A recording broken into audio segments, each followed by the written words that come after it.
Hi friends, இது short handle exercise 3. இதில் read பண்ணிவிட்டு காப்பி பண்ண போகிறோம். இதில் பி, பிடி, பிடி, பிஜே, பிஜே, பிகே அப்படின்னு ஃபஸ்ட்டு லைன் இருக்குது இல்லைங்களா? இது எல்லாமே கை எடுக்காமல் எழுதணும். எரேசர் யூஸ் பண்ணக்கூடாது. ஒரே அட்டம்ப்டில் தான் எழுதணும். நம்ம ப்ராக்டிஸ்க்காக தான் இந்த எக்ஸசைஸ் கொடுத்துருக்காங்க. எந்தெந்த லெட்டரோட எந்தெந்த ஸ்ட்ரோக்கோடு எந்தெந்த ஸ்ட்ரோக்கு கம்பைன் பண்ணி வரும் அப்படின்றது தான் இந்த எக்ஸசைஸ் 3 அண்ட் எக்ஸசைஸ் 4. நான் வேணால் உங்களுக்கு எழுதி காட்டுறேன்.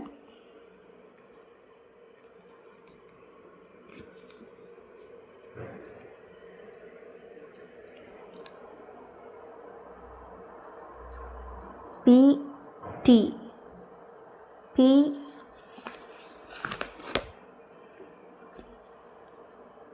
டி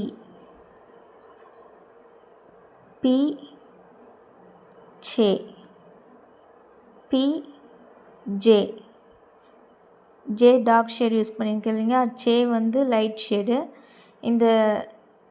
இதையும் நீங்கள் ஞாபகம் வச்சுட்டு தான் எழுதணும். அண்ட் உங்களுக்கு ஏதாவது டவுட்ஸ் இருந்தால் கமெண்ட்டில் மென்ஷன் பண்ணுங்கள். உங்களுக்கு ப்ரீவியஸ் எக்ஸசைஸ் பார்க்கணுன்னாலும் பிஃபோராக 2 ஷார்ட்ஸ் அண்டு வீடியோஸ் அப்லோட் பண்ணியிருக்கேன். அதை நீங்கள் செக் பண்ணிக்கலாம். ஓகேங்களா? நீங்களும் சிறந்த ஸ்டெனோகிராஃபர் ஆகலாம். Like, share and subscribe my channel. Thank you.